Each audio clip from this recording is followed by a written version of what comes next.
Bismillahir Rahmanir Rahim. Alhamdulillah wa salatu wa salam ala Rasulillah wa ala alihi wa ashabihi wa man wala amma ba'd. Assalamu alaikum. This is your brother and host from Muslim Mastery, Muhammad Arshad. I just wanted to start by welcoming you. If you're watching this on the live stream, then welcome. This is our first ever live stream that you're attending. And of course, if you're watching on the replay or if you're watching one of our normal videos, then welcome to you as well. Jazakallah khair for joining us. I just want to say, first of all, thank you for all of your support. Welcome, Nayab Zamil. Welcome to everyone who's kind of joining us. Welcome to Andorus Muhammad. You know what? Let's just take a minute to kind of find out where you guys are. Let's find out, before I go into what I wanted to say, let's find out. Sana Latif, Assalamu alaikum. Sahar Kachru, Assalamu alaikum. Thor01. Okay, good. So Muammar Blazvik, Anthony McKinney, Adreos Muhammad, MSR, Assalamu alaikum. Wow, you guys are really kind of joining us. I didn't expect this many people here. So welcome, guys. Jazakallah khair for joining us. Like I said, this is the first ever YouTube live that we've ever done. And I was doing another webinar. I was doing some stuff for other people. And I was just thinking about you guys. And I thought, you know what? This is a good time to go live. It's kind of, where I am, I'm in the UK. And here it's around 7:20 right now. Where are you guys? I see there's loads of brothers and sisters, mashallah, joining us already. Please let me know where you guys are from. It would be wonderful to hear about you, because one of the things I really like about this, we did the Facebook Live, and I finally got to interact with some of the people that have been supporting us, some of the people that have been watching our videos, and it's really exciting to finally get to meet you guys, to finally get to speak to you guys. And so welcome, Nargis, welcome, Muhammad Q. So where are you guys from? Let's find out. So Baijan, oh man, I love that word, Baijan. You know, I used to teach Quran for about 10 years, and there's this whole thing when it comes to teaching Quran. You got this angry Molvi and this and that, and I said to everyone, you know what, call me Baijan.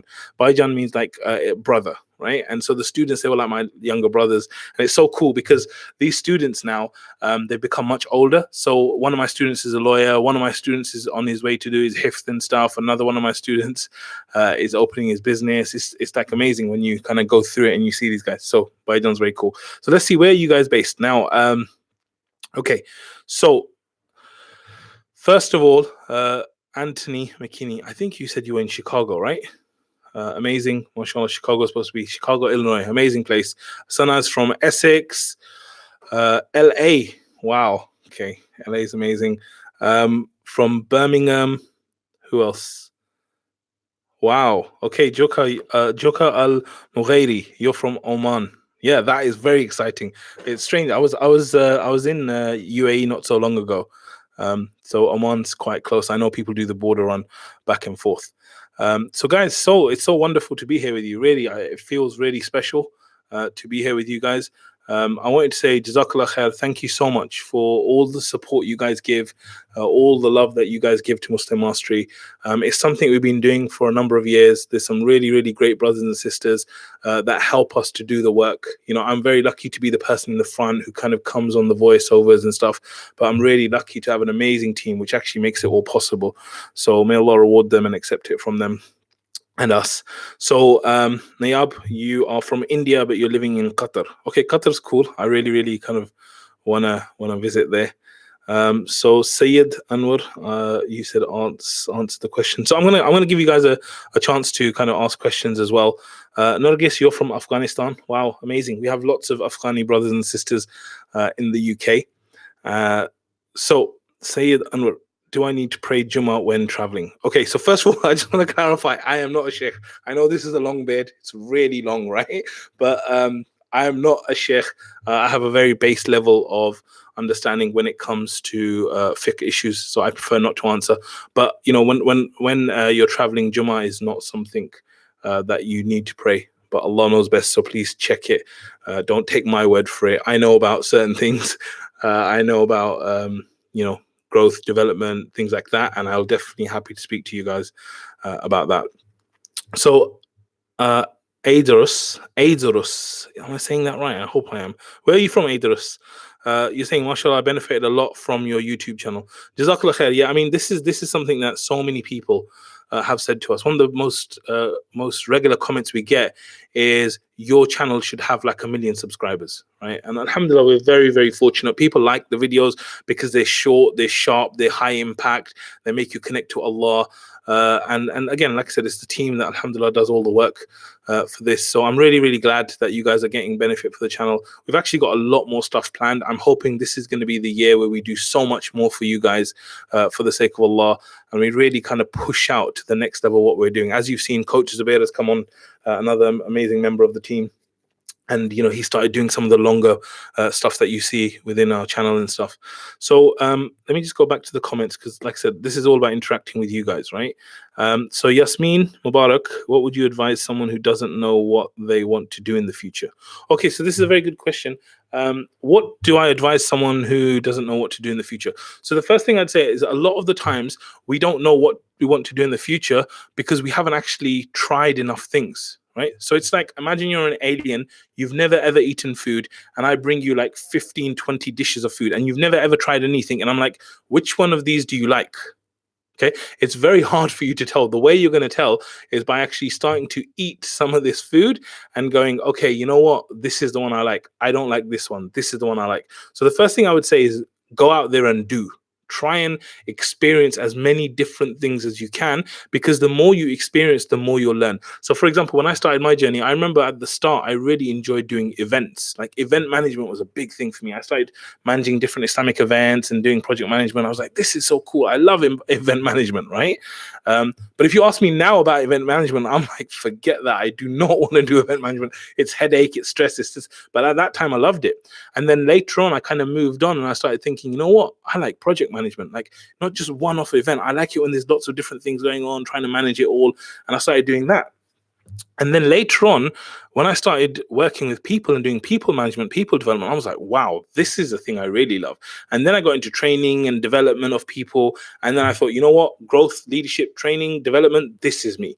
And so you can see that even from my own journey, it was about doing lots of different things. And then from there, finding something that you like, right? So the first thing is that do lots of things so you get lots of experience, you get to taste lots of stuff. The second thing I would say is that it's about understanding what are you passionate about. There's certain things that we really love and we really care about.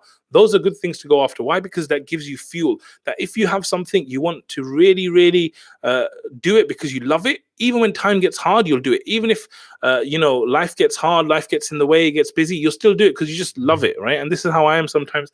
I love growing people, developing people, helping people. So even if I wasn't getting paid for anything, I would still go and do that. And that's what I was doing before as well. So I would say that second thing after doing it is actually going and trying to find out what your passion is. And there's different ways you can find out what your passions are. There's loads of good videos online and stuff. Maybe I can do a video on it later.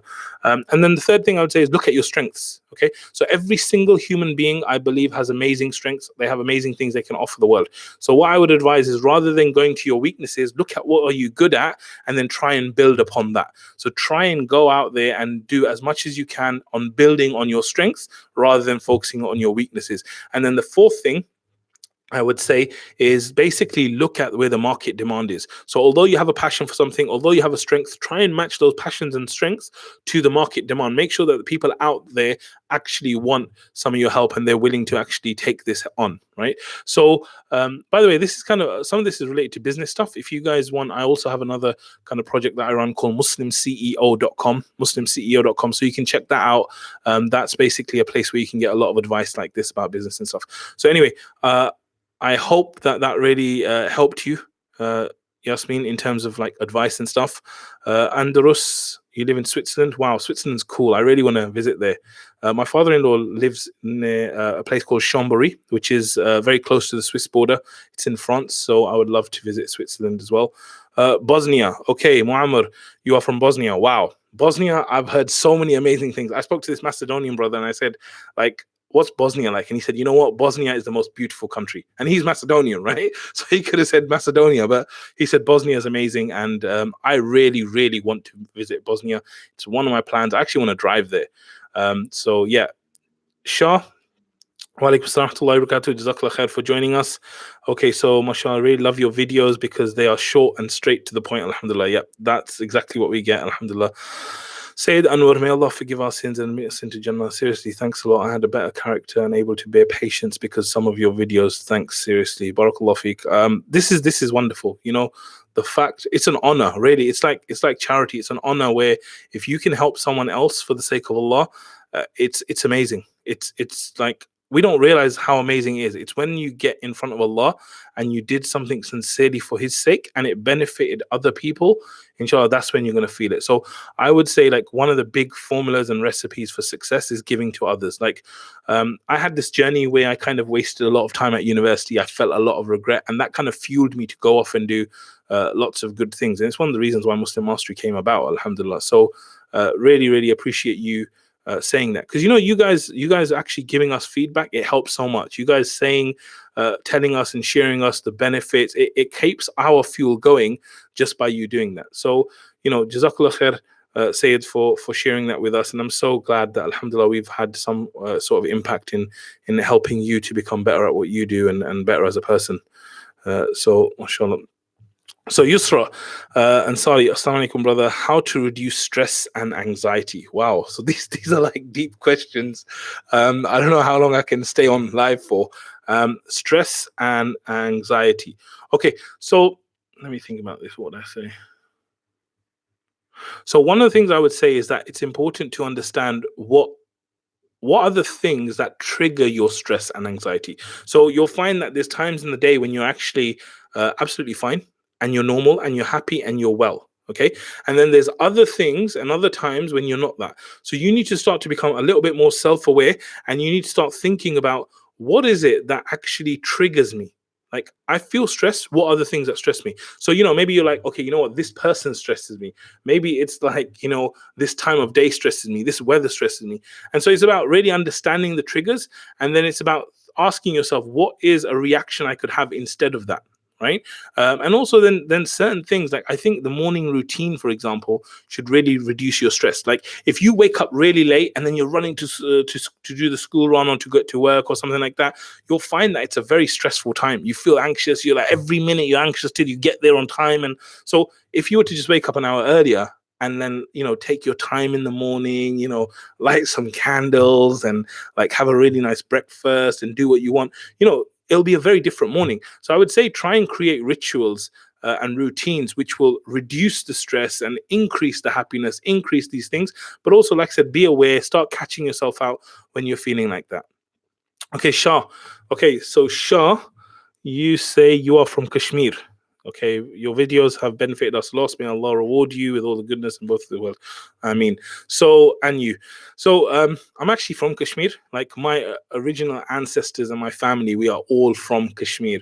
We're from Jhelum now. I was born in Pakistan in Jhelum, but my family originally from Kashmir. They moved into Jhelum and stuff. So I have a big connection with Kashmir. Okay, Azik Azay, assalamu alaikum, from Azerbaijan. Amazing, Azerbaijan, another place that I really, really want to visit. I think it'd be amazing to kind of go there, inshallah. Okay, so who else? Somebody can try and do some dhikr. Okay, yeah, dhikr is a very good idea as well. Adhkar is a great idea.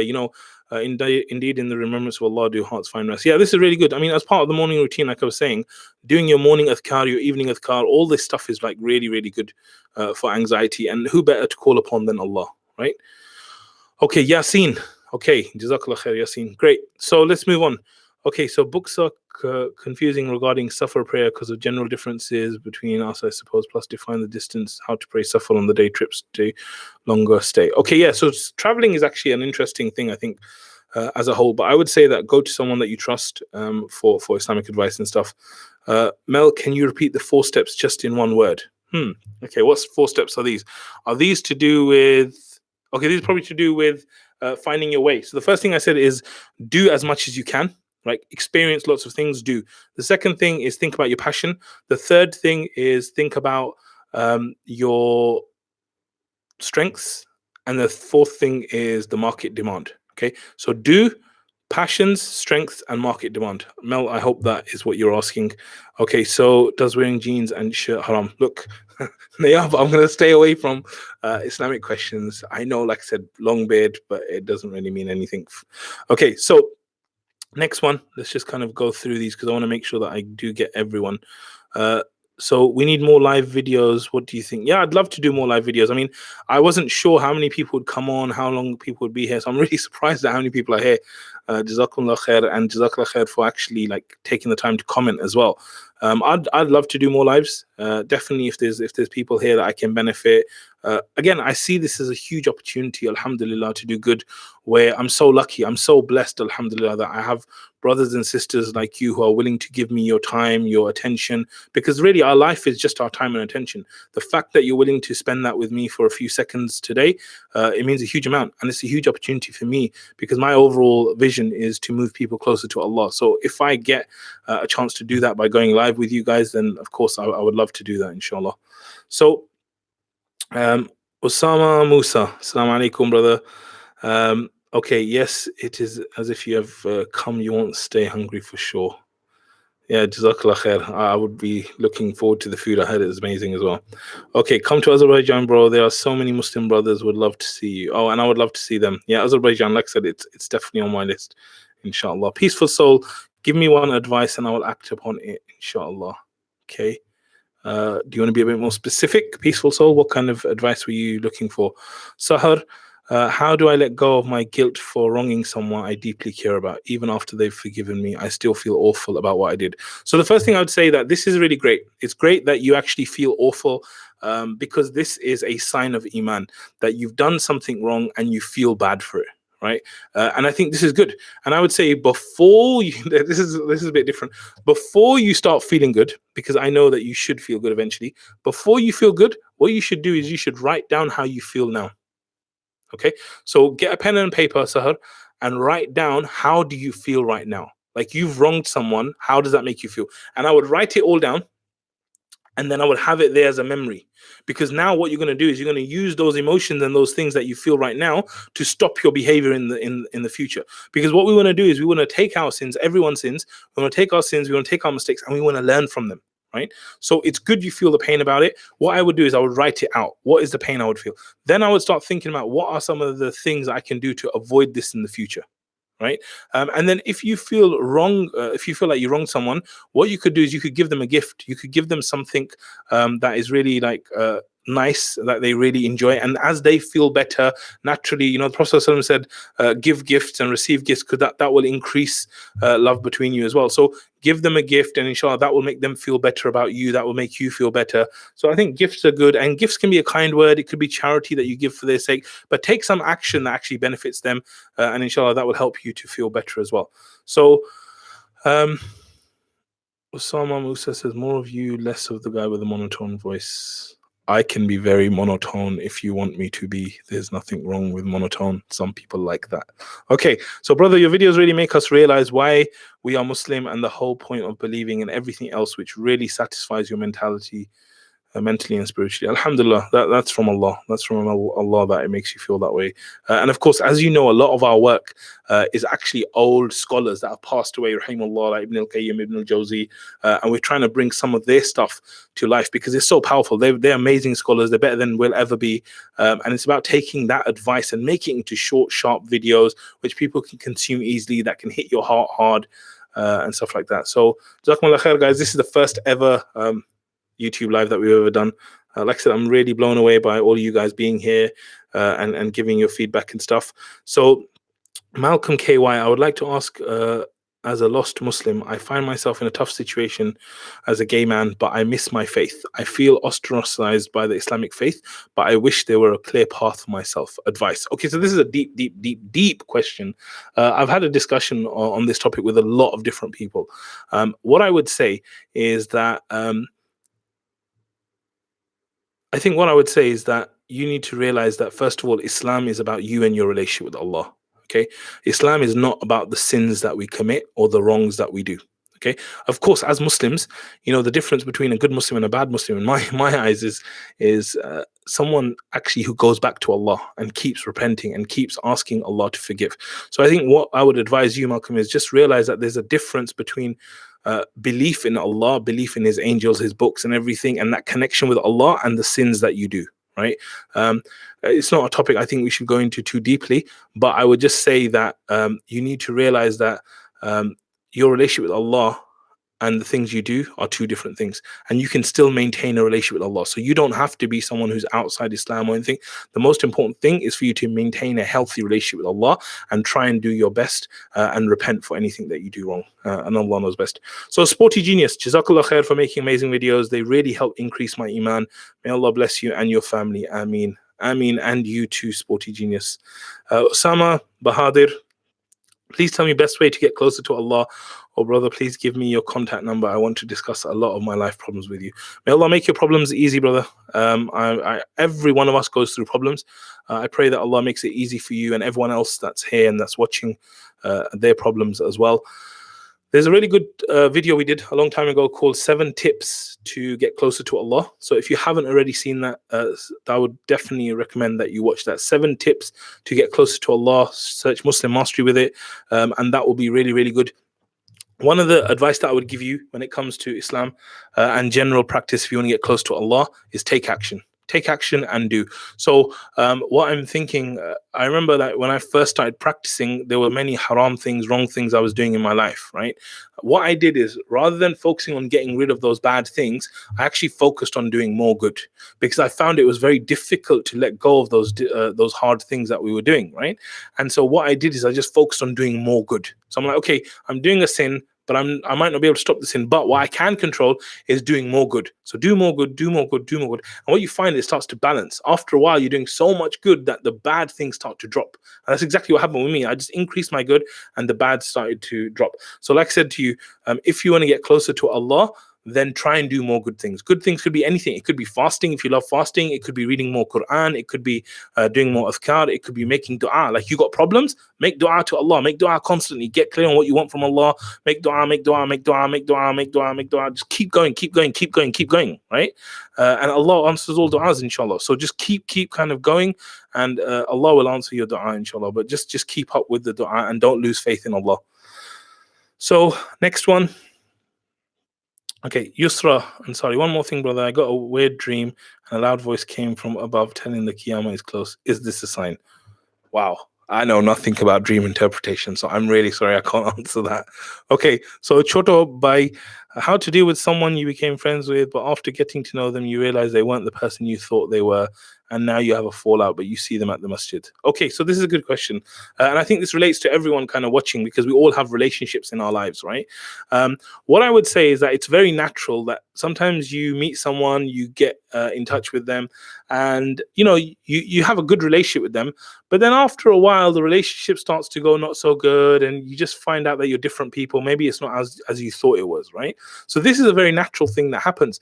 Now, what I would say is that for me, the way I deal with things like this is I always try and make sure that the relationship is on a very good level. Now, there's nothing wrong. And I'm talking about friends, by the way. There's a difference between family, because with family, you have obligations to maintain ties, right? So just to clarify, I'm talking about friends. If you have a friend who you're good with normally you're good with him, and then you have a disagreement, what I would do is I would try and rectify that disagreement. So there was a brother, I remember I was talking to him and everything was good and we've known each other for years.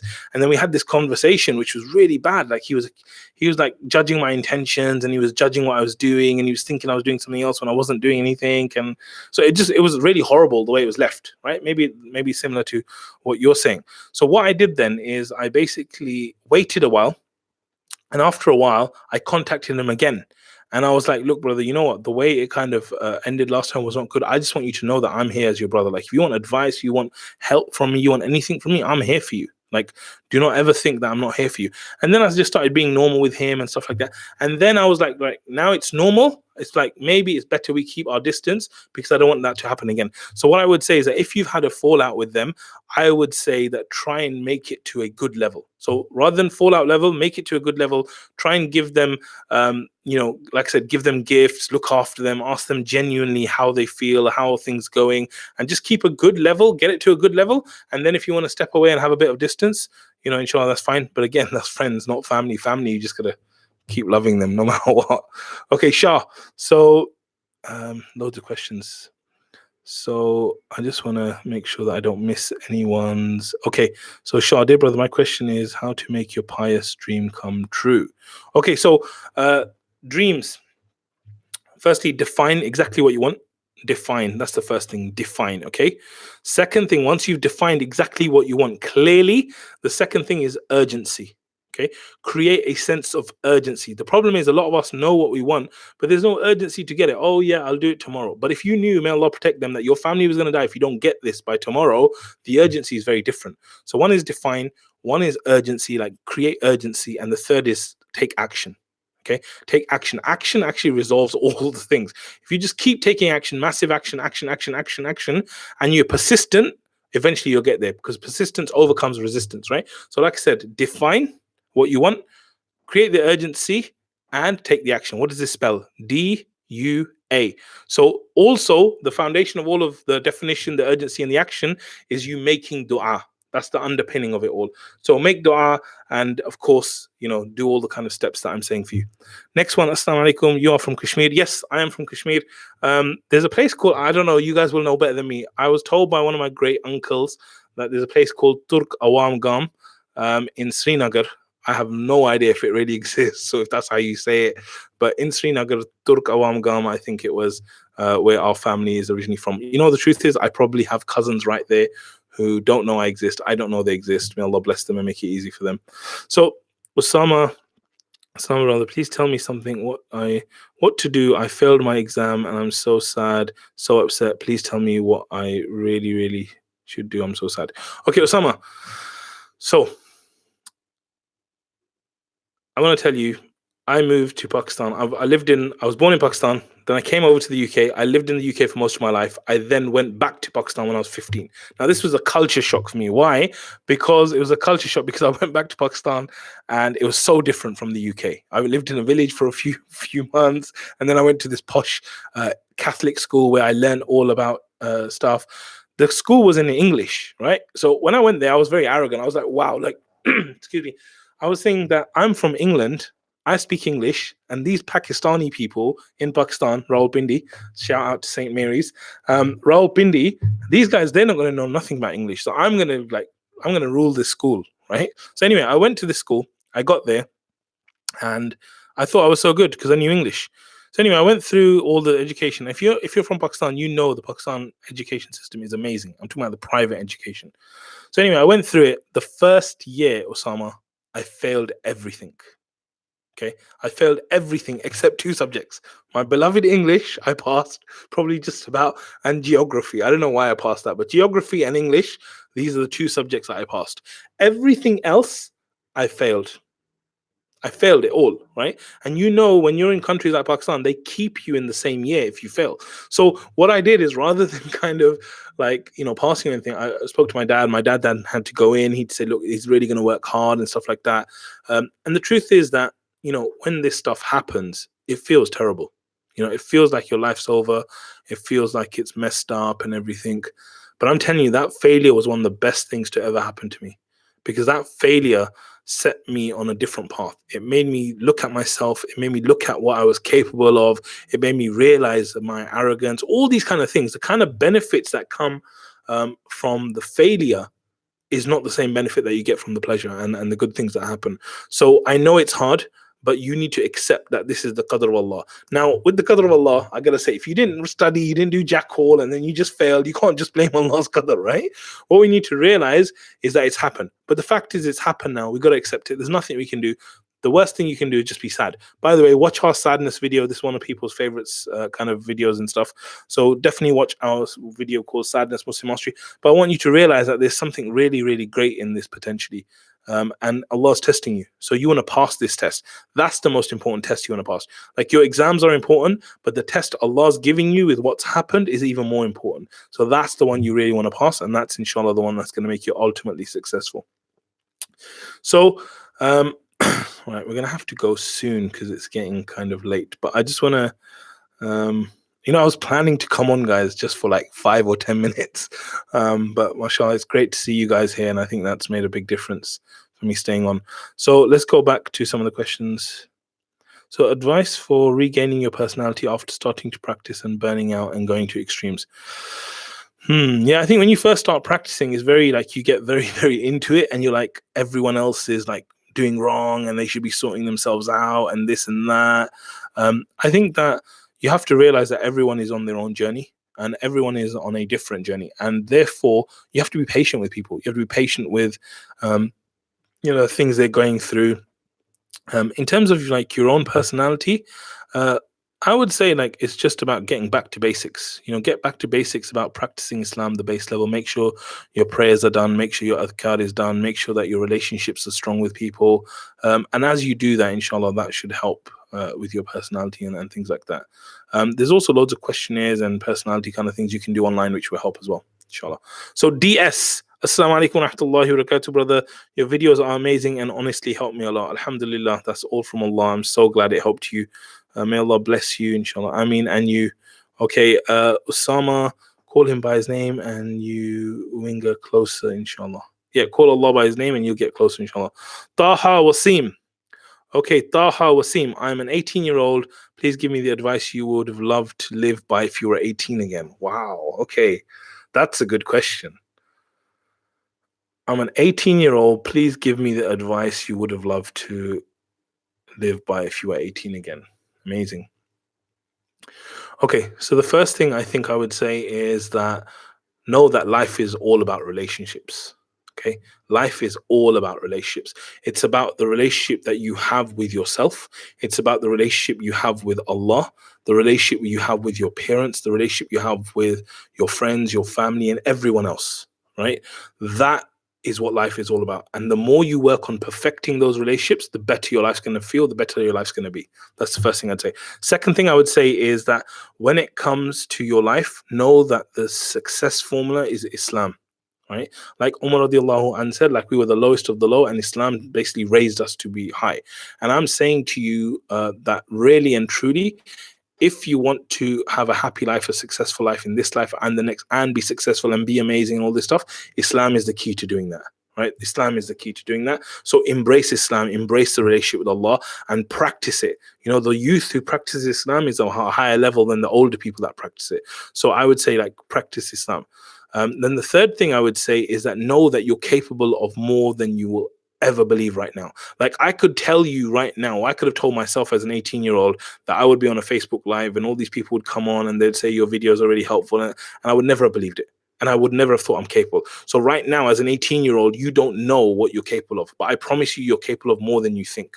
So what you need to do is you need to go on that journey to become that person. And the way you're going to do that is by growing every single day. So I would say start to fall in love with either books or audios or something that's going to develop you, and take a little bit every day. But before you take that little bit, you need to believe that you're actually capable of becoming that amazing person. So I would say like really, really believe that you're capable of becoming this person. Prepare to be this person. Take action every single day to become better, to realize what you're doing. And then also I'd say be patient, because really, sometimes you're impatient, especially in today's world. Like we're seeing people who are rich, we're seeing celebrities, we're seeing this, we're seeing that, and you want it now. Like be patient. Be patient with Allah, because I feel sorry for people that are growing up today. If you're 18 years old, I always give people the example. If I wanted to watch a TV program that I really liked, I would have to wait for every Tuesday evening at 5:30 or 6 o'clock, and it would come on at that one point, and I would never be able to. If I missed it, that was it, right? And you have to be patient. You have to wait 1 week for that program, and if you miss it, there's no YouTube to watch the replay or anything. You miss it, right? But today, whatever I want to watch, on demand. Whatever I want to read, on demand. Whatever I want to know, on demand. Everything's on demand.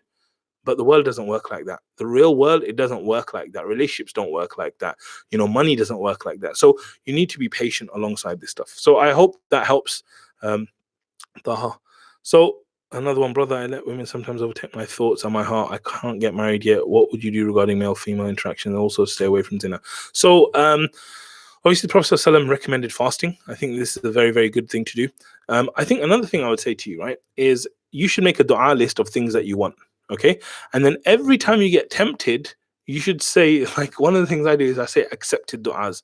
When I get tempted to sin with anything, I start saying to myself, accepted du'as, right? This is quite weird. But the reason I say that is because I think, listen, do you want your du'as to be accepted, or do you want to do this sin? That's kind of what I'm reminding myself of.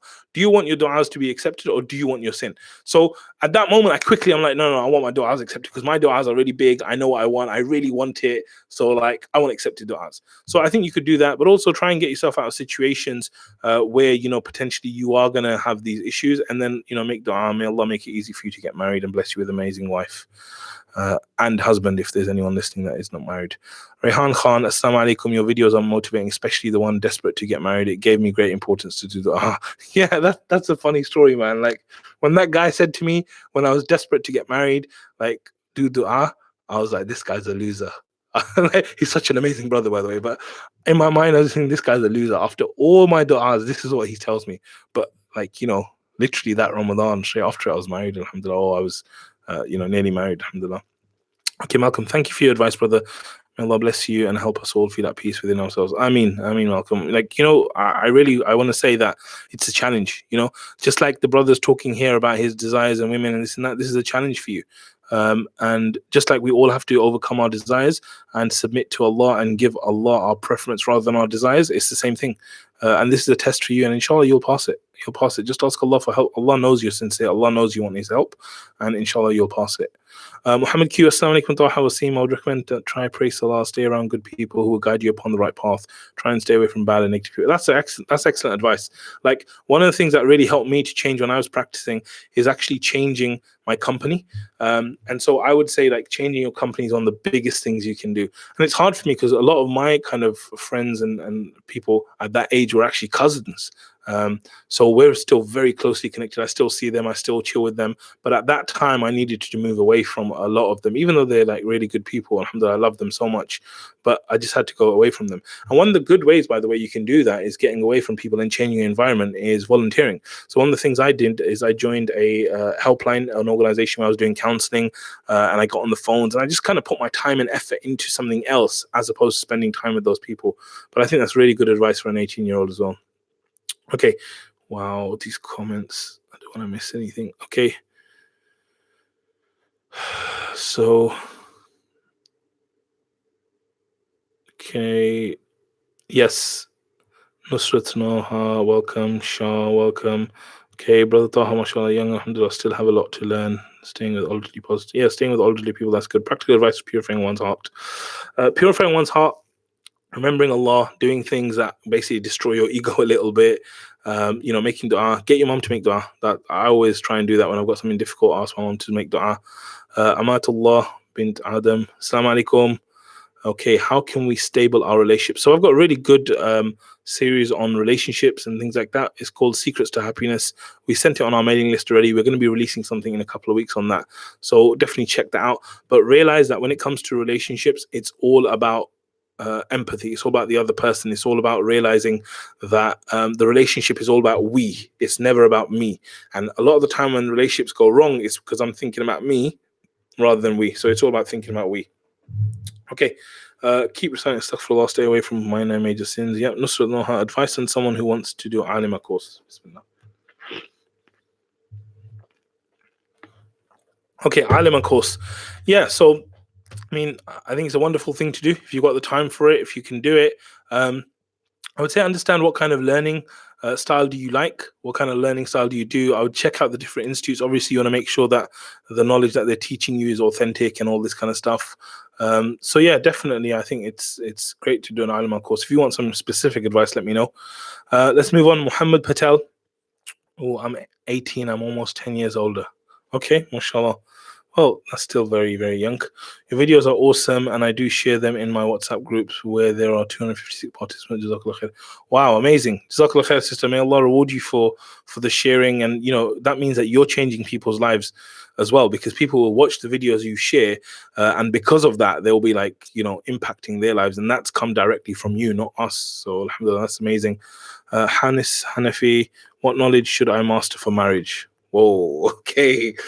What knowledge should I master for marriage? So there's a really good book I read. It's actually written by a Christian pastor, but the content of it is still good. It's called The 5 Love Languages. That's really good for understanding how people communicate love and things like that. I think communication really is the foundation of all relationships. So really work on improving your communication.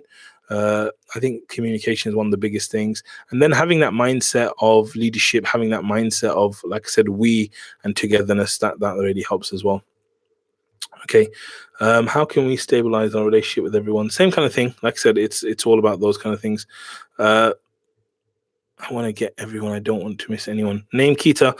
I'm in my late 30s and not married, feeling low and not getting anywhere in life. I'm practicing. What's your advice? So, Name, first of all, I would say is that this is a huge test from Allah. We all have problems. Like I'm sitting here right now, I've got loads of problems in my life, right? Everyone else on this call, everyone has problems, everyone has challenges. This is naturally how life is, okay? Like I said, every problem, challenge, or blessing you have, it's all a test. It's all about how do you kind of deal with it. What I would say is that 30s is not late now, by the way. I know sisters in their 40s are getting married, right? So first of all, it's definitely possible. You need to believe that it can happen. Do not give up. I know it's been a long journey. When you're 30, maybe you wanted to get married since you're 20 or you're 35 or something.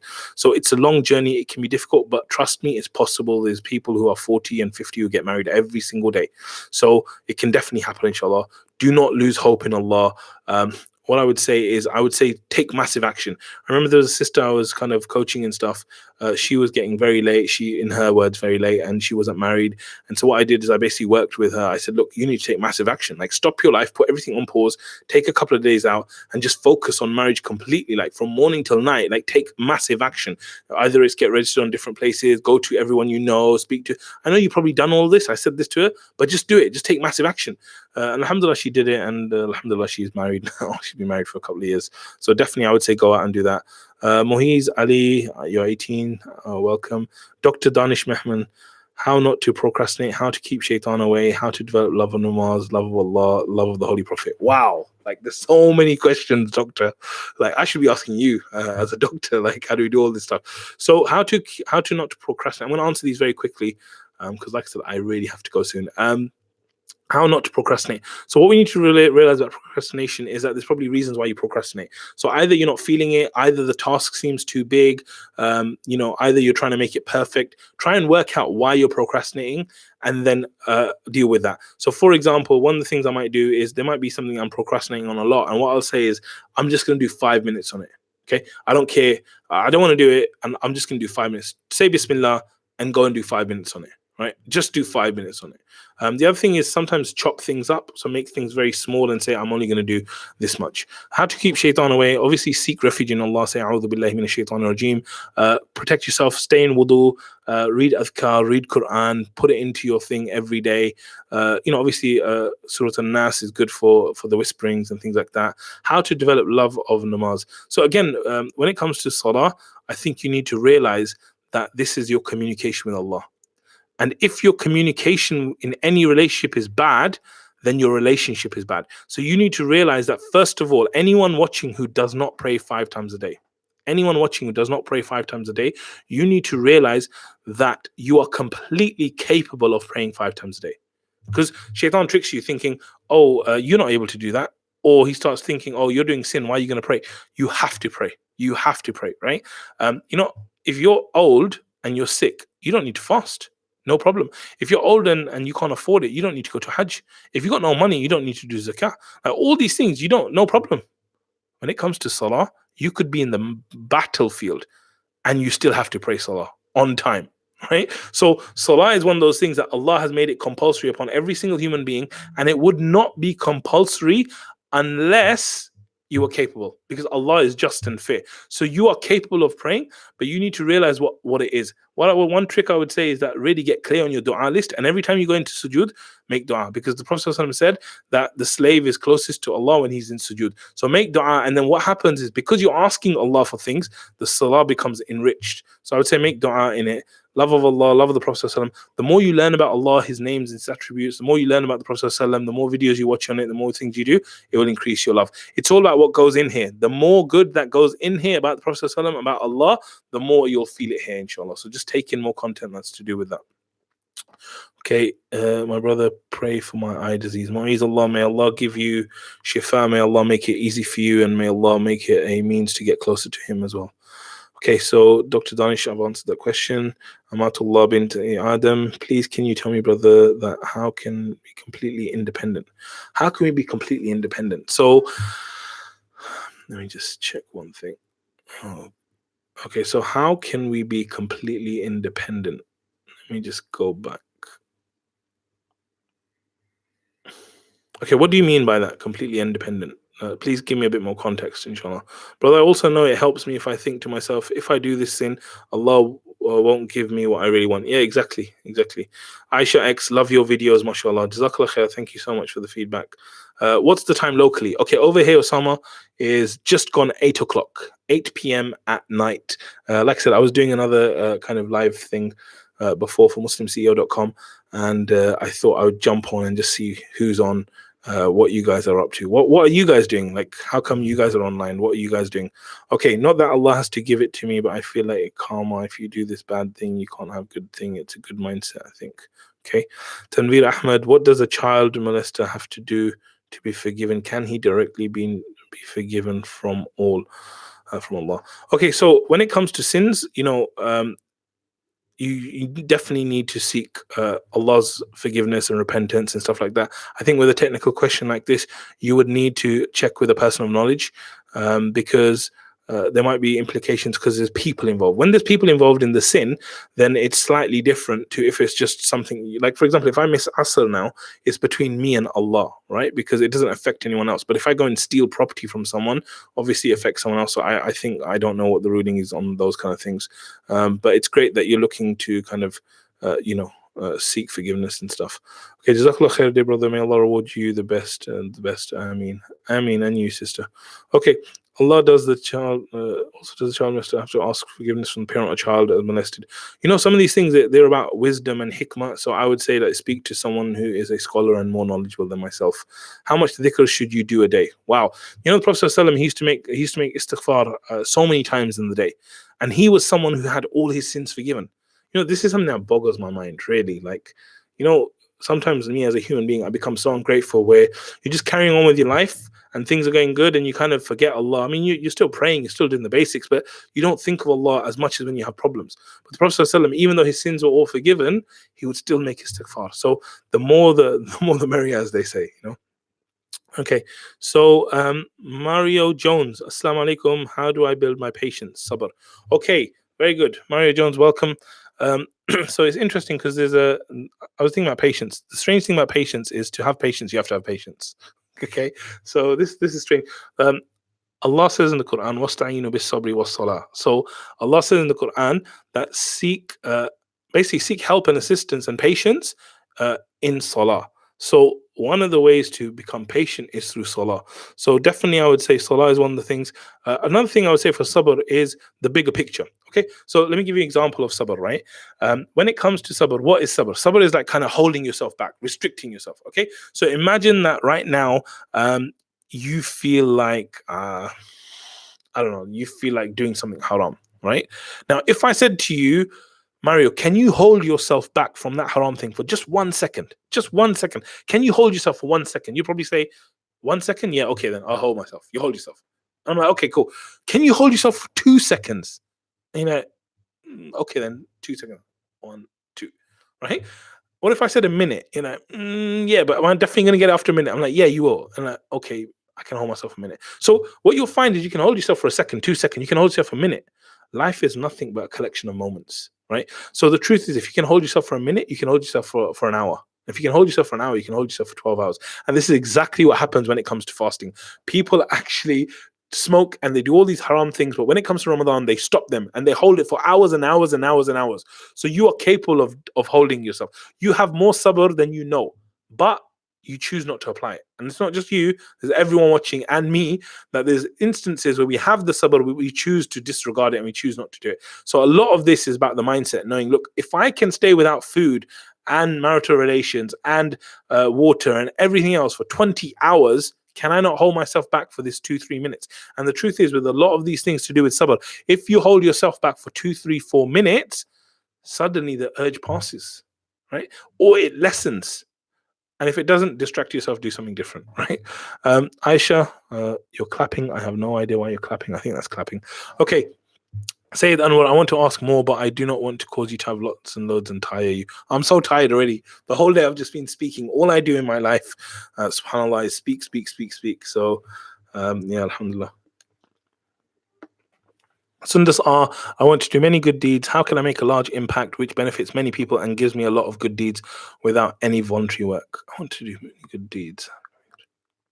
Many people and gives me a lot of good deeds without any voluntary work.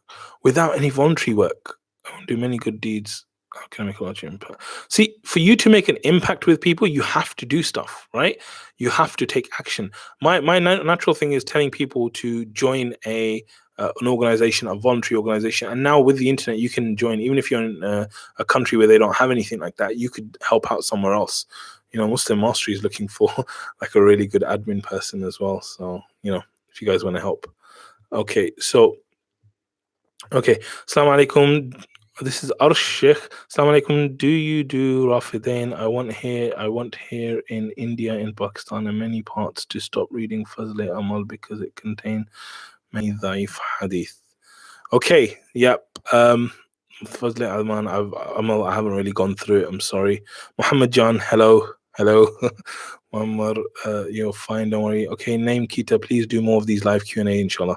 Yeah, I mean, coaching is something that I do a lot of. We did it for some of our courses that we did. Like I said, I wasn't intending to come and like answer all these questions, but I just wanted to like kind of, spend some time with you guys. Muhammad Q, assalamu alaikum, brothers and sisters. It's the advice before I leave. Please try and keep steadfast in salah. Dhikr, be good to people who are even bad to you. Stay strong. Assalamu alaikum wa alaikum salam. Great advice. Sumayyas H. Salam. Is there a particular age to do dawah, and does a person who wants to do dawah have to be knowledgeable, and can they not just learn about topics they want to present to the audience? So what I would say about dawah and stuff is that there's certain things that inspire you about Islam. There's certain things that you love about Islam. There's certain stories that you've heard. It's good to share those things. You know, I don't think there's a real age. My son, who's very young, he's like 7 years old. You know, he's always saying to other people, why are they not Muslim? And he tells them about Islam. And I don't think there's any real age. You know, IERA, the organization that I was part of, you know, they're great for dawah and stuff. So check them out, iera.org. Muhammad Q, Sheikh, assalamu alaikum, jazakallah khair, take care. Please do more live videos. I will do, inshallah. I think we have to fluctuate the time. So I don't know if you guys are going to know. What I would recommend to you guys, go to muslimmastery.com. Sign up to the mailing list, because what I'll do is next time we're going to go live, I'll give like a notice on there so that people know when we're going to go live, so that more people can kind of join. So SSR, what is the solution for a person who's struggling financially and cannot go to uni? Is there any way to get halal student loan with 0 interest rates? Okay, SSR, this is a very interesting thing. So all the kind of people that I've looked at and all the kind of things I've seen, people are always saying that it's haram when it comes to student loans and stuff. What I read recently was a paper by Islam 21C, or Dr. Sheikh Haytham al-Haddad. He wrote a very interesting piece on UK student loans, right? And if their interest, how they are and how they're not. And it's a very interesting piece. If you're a student and you're doing student loans, you have to read that Islam 21C or Sheikh Haytham al-Haddad on university loans. Check that out. Osama Musa, I'm at work, lol, it's 3 p.m. in Michigan. Oh, wow, okay, cool. See, this is the beauty of speaking to your brothers and sisters from all around the world. It's 3 p.m. there, you know, it's 8 p.m. here. Amazing. Michigan. I'd love to visit the States. I've never ever been to the States. I've been to Canada like 4 or 5 times. So I'd love to visit the States. Dr. Danish, Jazakallah khair, please do pray for me. I wish to get married and a nice girl, and also pray that I start praying 5 times a day, inshallah. Much appreciation. Barakallah feek. May Allah make it easy for you and everyone else who's watching to get married. I mean to say, how can we become completely independent in each and everything and self-sufficient? How to make ourselves ready to only expect from Allah? So I think strengthening your relationship with Allah, realizing who Allah is, getting clear on what you want from Allah, making a habit to call upon Allah. There's lots of hadith about trusting Allah only and actually, you know, Him giving you a way out. And also what I would say is look at your past life, look at ways in which Allah has actually helped you already. One of the things I did is I had loads of situations where I was really struggling in life, and I was going to get destroyed, I felt. And all these different situations where Allah came and helped me. And so I've made a list of these things so that I know this is where Allah has helped me. And it's a great reminder. So get clear and realize how Allah has been helping you so much already. And so therefore, He's the only one you rely on. You know, I was thinking when it comes to work and stuff like that, people think, oh yeah, my work, they're going to pay me, they're going to pay me. After I left work and I started having my own business, I realized it's not my work that's been paying me. It's Allah that's been paying me. So realizing that there's no one else to trust except Allah, and Allah is the one that actually has been helping you all this time. So Muhammad Jan, this is always words, power. Mario Jones, wow, thank you so much. You're very welcome. Shahir Muzammar, did Shaitan read my college book if I kept it open and forgot to close it? Is it the reason why I'm not able to memorize my notes properly? I have never heard anything like that before. I'm really sorry. I don't know about that. Brother, please tell me how to deal with people who are jealous and how to tackle with these kind of people. So the first thing I say about jealousy is seek refuge in Allah, because it's very, very dangerous. Seek refuge in Allah from the jealousy. I would say try and hide things. Because you don't want nazar, you don't want jealousy. So make sure that you're not boasting about too many things that you have and things like that. So that's the kind of thing that I would say. And then obviously I would say, like, doing adhkar, praying fajr in the masjid and doing wudu. All these things are protection for you. So I would say that definitely try and get your protection up. Then brother, I really appreciate that you did this. I enjoyed it and benefited. May Allah reward you greatly. Jazakallah khair for the feedback. That really helps, because then I know that it's something of value to you and I can do more of it, and inshallah, we get to spend more time with each other, which is a blessing. And I pray that Allah gets us to meet in Jannah as well, inshallah. And also for real, because some of the countries you guys are in, I'd love to visit. So you and your family are more than welcome to come and stay here, brother. Oh, Jazakallah khair, Osama. That's so kind of you. Sayyid Anwar, I have an idea. Can you have these live videos once every week for like 10 minutes? And we ask questions in those 10 minutes and you try your best to answer them. And we should not ask too much questions. So you've seen how many questions there are. You've seen how long it takes. I've answered a lot of questions. Actually, I should cut up this video and make it into lots of answers. But Sayyid Anwar, I think it's a great idea. It's very difficult. My time is very, very restricted, so it's very difficult for me to kind of find time on this. As you know, Muslim Mastery is something that we kind of do on a side kind of thing, and so it's difficult to kind of do that. But definitely I will try, inshallah, to do more of these. Thank you for your dua. When you wish that Allah gives me good wife, I need that so much, but I'm not ready yet. I have to develop so much more, and inshallah I will. Okay, Muhammad, I want to ask you, have you actually defined your wife? Okay, this is quite strange. I want you to sit down and write exactly the kind of wife that you want. Most people don't define what they want clearly. So like I said, define what you want, the kind of wife you want. And then I'll give you a bonus tip, right? I used to make dua for my wife before I ever met my wife. Okay?